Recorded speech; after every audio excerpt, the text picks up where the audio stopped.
C'est le pays le plus connecté du monde. La Corée du Sud, 50 millions d'habitants, 13e puissance mondiale. Un pays où la technologie préfigure peut-être ce qui sera notre futur.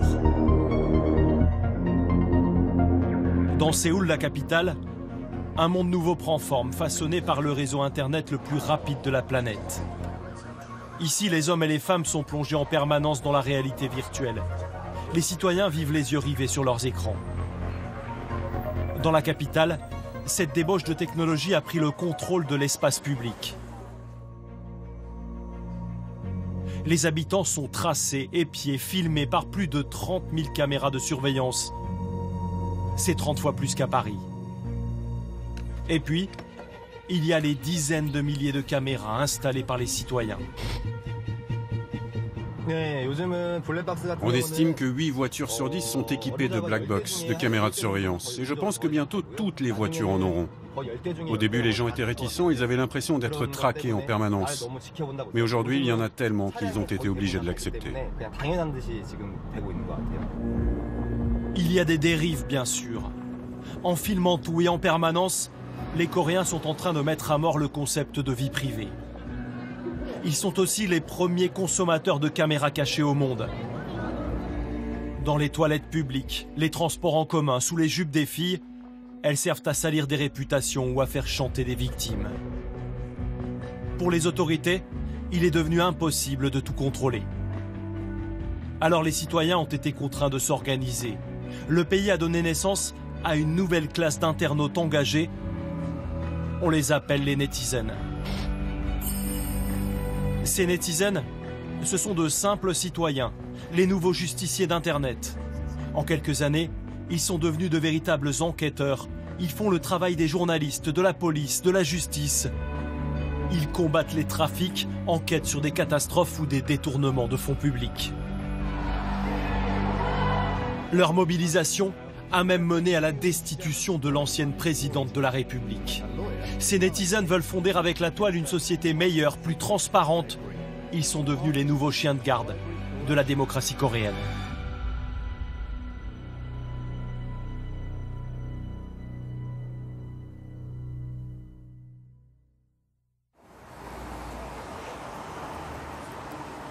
Hongdae, un quartier étudiant à l'ouest de Séoul. Dans un petit sous-sol, 2 jeunes femmes, 2 netizens, sont penchées sur leur ordinateur. Regarde, sur ce site porno, il y a plus de 3000 vidéos dans la catégorie caméra cachée. Elles s'appellent Yena et Abyo. Elles ont 30 ans à peine et elles combattent ce qui est devenu une sinistre culture en Corée du Sud, celle des molkas. Les molkas sont des vidéos tournées en cachette qui montrent des scènes de sexe. Ça peut être des films tournés dans la vie quotidienne, sous la douche, dans le métro, sous les jupes des filles. Elles sont filmées par des inconnus ou des membres de la famille. Certaines vidéos sont tournées en boîte de nuit. Le spectre est très large. Mais le plus souvent, ce sont les petits copains qui filment en cachette. Yena et Abyo ont monté une association. Financée par des dons, elle soutient les femmes dont les vidéos compromettantes sont diffusées sur Internet. On a créé notre association parce que la police ne prend pas en compte les plaintes. On peut dire que le gouvernement reste indifférent face aux crimes sexuels en ligne. Alors, elle pousse les victimes à porter plainte, les aide à monter des dossiers pour les procès. Elles font pression sur les juges.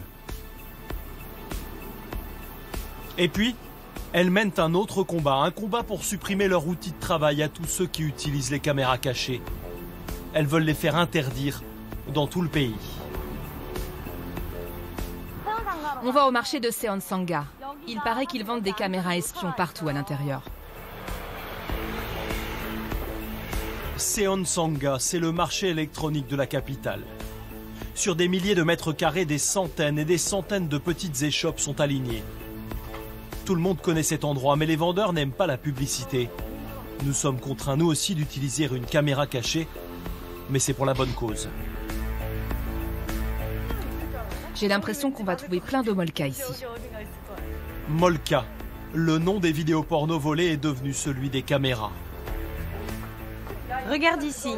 Viagra, produits aphrodisiaques et caméra cachée. Nous touchons au but. Dans cette échoppe, le patron commence par nous sortir son modèle le plus vendu. Waouh, c'est une caméra bouton? Celle-là coûte pas cher, 100 €. Ah, c'est ça la caméra? Mais c'est tout petit.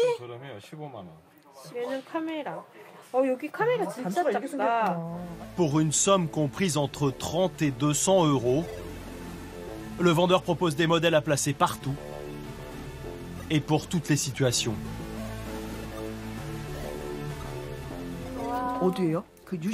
Comment ça marche? C'est ici qu'il faut insérer les cartes mémoire. C'est la première fois que je vois ça. Vous, mesdemoiselles, vous n'avez pas besoin de ces gadgets. Mais qui en a besoin alors? J'en sais rien, moi. Personne ne veut parler de cela ici. Pourtant, en 10 ans, les délits liés à l'utilisation de Molka ont progressé de 800%. Un délit sexuel sur 4 est aujourd'hui dû à l'usage de ces caméras. D'autres vont encore plus loin. Des netizens qui ne se contentent plus de faire pression, mais vont jusqu'à enquêter lorsque les autorités ne font pas leur travail. C'est le cas du plus célèbre d'entre eux. Il est un héros, mais un héros sans visage. Toute la Corée connaît son surnom, Zaro, mais personne ne sait qui il est. Il nous a donné rendez-vous dans une église, au cœur de la capitale. Il y a 5 ans, ces révélations sur les tentatives de l'État pour influencer l'élection présidentielle ont fait chuter le patron des services de renseignement. Depuis, il se cache.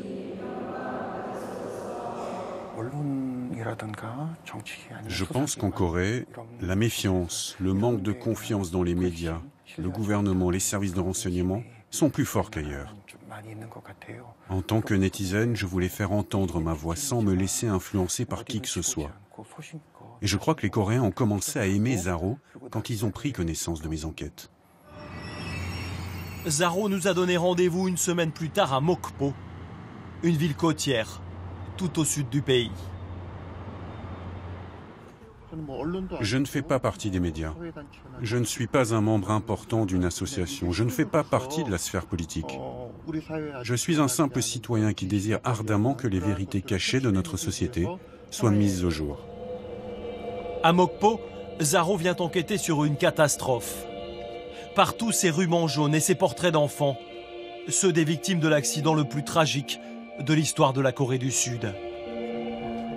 Au loin, derrière les grilles, la carcasse éventrée du Sewol, leur tombeau. Le 16 avril 2014, ce ferry croise au large de Mokpo. À son bord, 476 passagers. À 8h55, pour une raison encore inconnue, le bateau chavire. Il mettra 3 heures à couler. Et ces images, les dernières de ces enfants en voyage scolaire, vont traumatiser le pays tout entier. À 9h15, le bateau penche. À l'intérieur, les enfants ont encore le sourire et l'impression de vivre une aventure. On leur a donné l'ordre de rester à l'intérieur. Ce qu'ils ignorent, c'est que dehors, une partie de l'équipage est en train d'embarquer sur les canots de sauvetage. Les minutes passent, le bateau gîte de plus en plus, et certains enfants commencent à réaliser que tout cela n'est peut-être pas un jeu.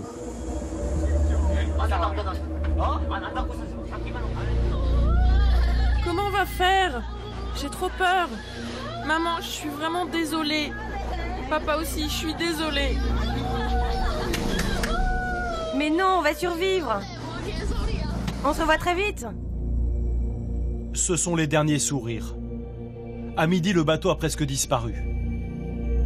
Beaucoup de passagers sont encore à l'intérieur. 304 d'entre eux vont mourir dans l'épave du Sewol. La Corée est en deuil et sans réponse sur les circonstances de l'accident. Alors Zaro a enquêté. Le netizen s'est fait justicier. Pendant 2 ans, sur son temps libre, il a rencontré des experts, des scientifiques et des témoins. Il a aussi étudié l'architecture navale.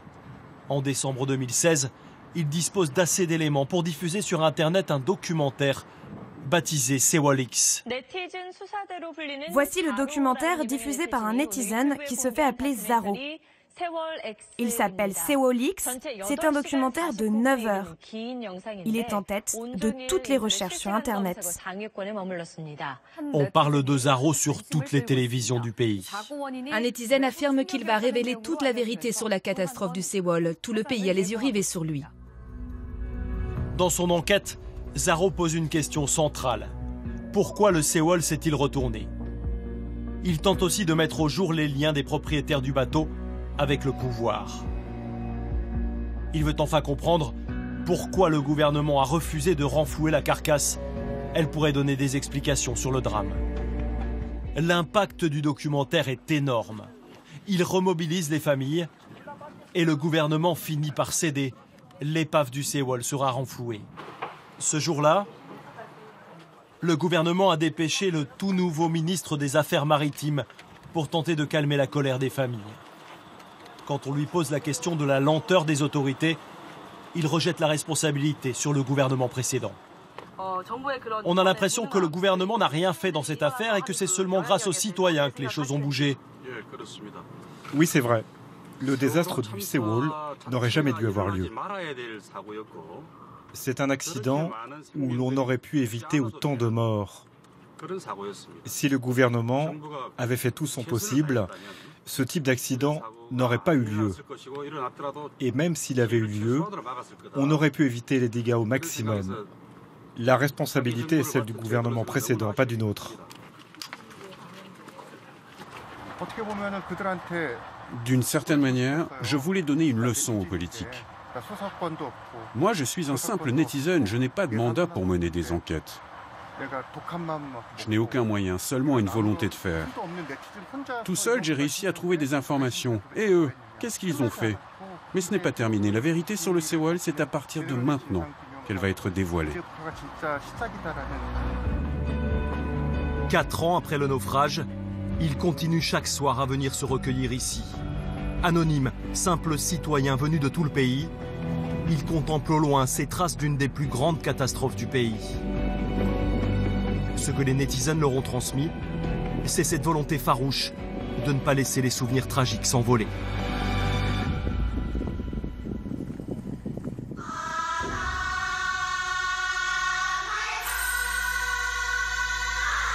Un citoyen ordinaire face au réseau de la politique, il fallait aimer le risque. Il en fallait de l'audace. Zaro a lancé un mouvement que plus rien ne peut arrêter. En Corée, les netizens sont en passe de devenir le premier contre-pouvoir.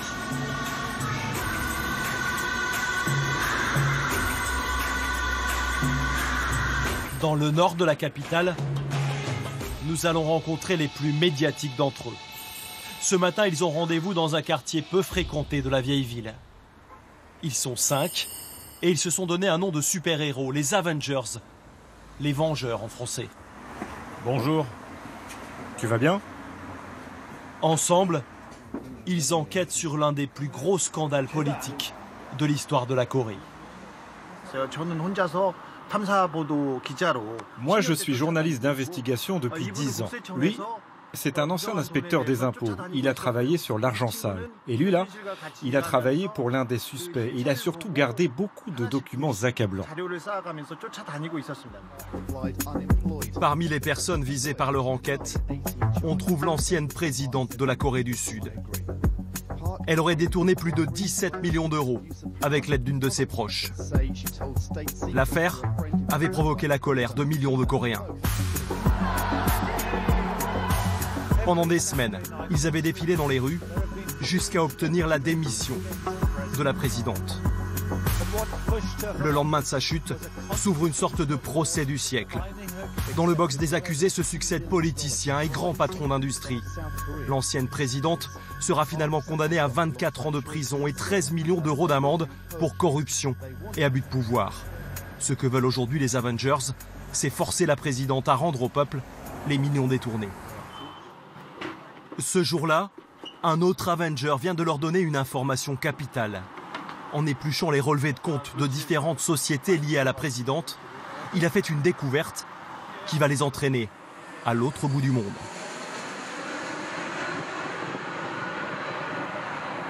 Quelques jours plus tard, leur avion se pose en Allemagne. Ils ont fait 8000 km pour arriver jusqu'ici. À une quarantaine de kilomètres de Francfort, leur enquête les a menés jusqu'à ce petit village, niché dans la forêt. À Schmitten, les Avengers sont sur les traces d'un pactole de plusieurs millions d'euros. Ah, regarde cette maison. Ce pactole, il a été détourné par la présidente et son ancienne confidente, Choi Soon-sil. Ils sont ici pour trouver des preuves. Là-bas, ça y est, on a trouvé une boîte aux lettres avec des noms d'entreprises.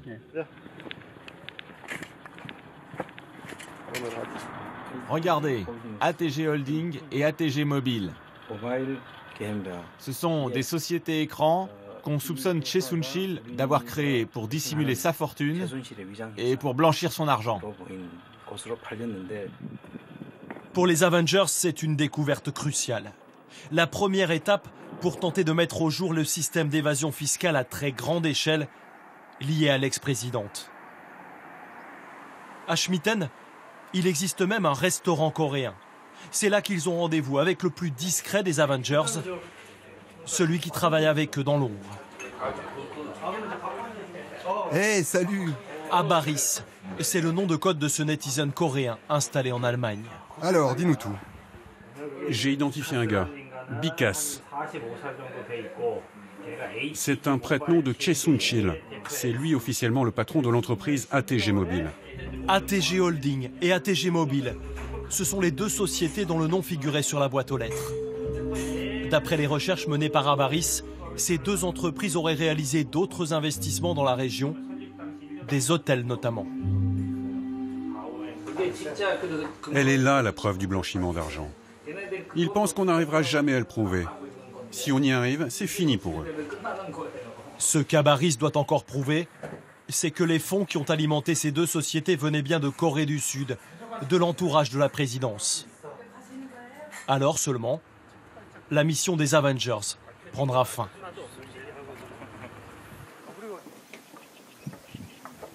Les netizens sont devenus des pièces essentielles de la société sud-coréenne.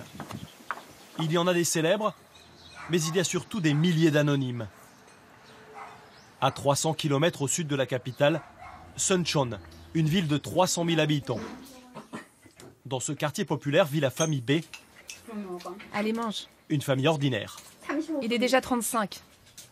Bon, les enfants, maintenant dépêchez-vous d'aller vous brosser les dents. Fais bien attention à toi. Non, le chien, toi tu sors pas. Allez, au revoir. Super, à moi la liberté. C'est le moment pour cette femme au foyer de se transformer en redoutable netizen.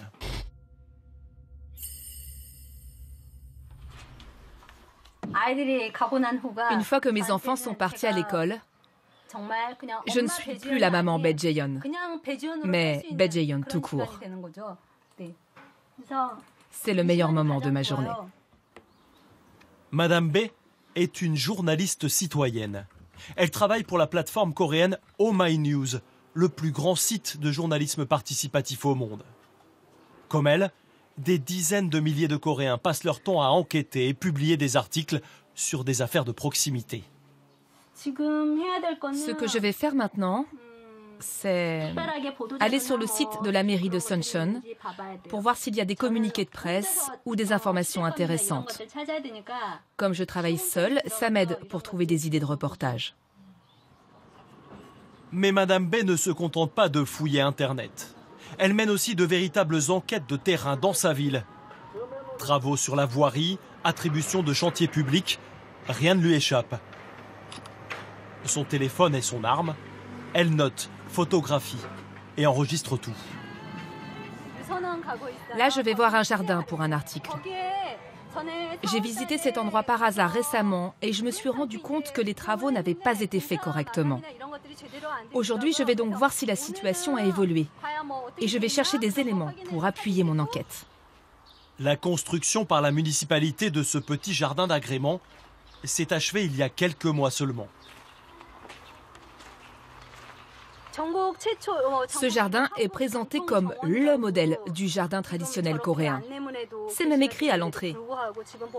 Mais si vous regardez les détails, tout est fait à la va-vite. Il y a malfaçon, c'est sûr.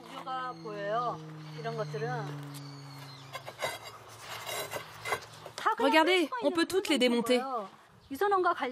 Tous les contrats concernant ce jardin ont été faits à l'amiable. Il n'y a eu aucun appel d'offres. Et très souvent, quand il n'y a pas d'appel d'offres, ça veut dire qu'il y a eu des négociations sous le manteau. Quelques jours après cette visite, la mairie a réagi. Elle a promis de faire la lumière sur l'attribution de ce marché et d'effectuer les réparations nécessaires. Il faut dire que l'enquête de Madame B venait d'être publiée sur le site Domain News. Les netizens sont en train de changer profondément la Corée. Ils sont devenus incontournables et les autorités l'ont bien compris. Séoul, le quartier général de la police.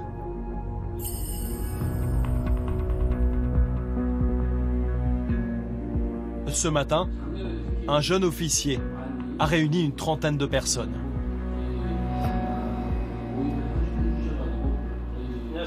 Bonjour, je suis le lieutenant Yang, responsable des Nouricop dans le département de la sécurité informatique. Les Nouricop, ce sont des netizens qui collaborent avec la police.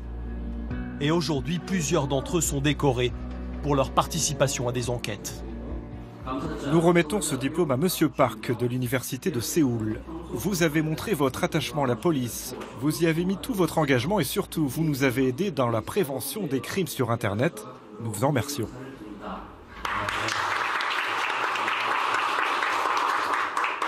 Certains ici sont étudiants, ingénieurs informatiques ou encore hackers. Chacun possède un domaine d'expertise très pointu.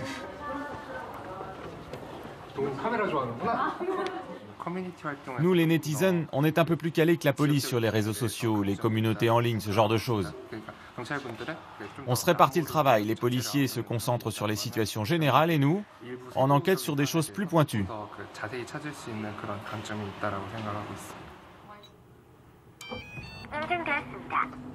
L'unité des Nouricop a été créée en 2007. Venez, entrez. L'équipe numéro 3 spécialisée dans le piratage informatique, c'est de ce côté. Bonjour, venez, asseyez-vous. Aujourd'hui, les nouveaux rencontrent les inspecteurs avec lesquels ils vont travailler cette année. Ils n'ont pas souvent l'occasion de rencontrer des enquêteurs comme nous. Ils peuvent nous poser des questions, on peut leur expliquer comment on travaille et les aider à comprendre ce qu'on attend d'eux. Les types de délits sont tellement variés et les moyens n'arrêtent pas de se perfectionner. Nous découvrons sans cesse de nouveaux types de crimes. Et puis il y a la masse de données sur Internet, c'est énorme. Plus nous avons de personnes susceptibles de nous rapporter des indices de crimes, plus les possibilités de prévention ou d'arrestation sont grandes. C'est pour cela que nous avons besoin de la participation active des netizens, des Nouricops. Cette année, 800 netizens bénévoles ont ainsi collaboré avec la police sud-coréenne et chaque année leur nombre augmente.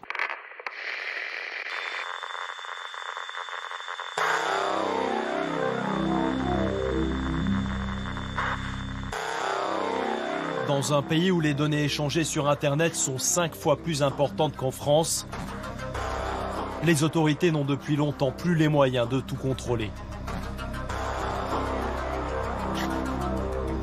Dans cette jungle, les netizens sont alors un recours. Le dernier recours parfois.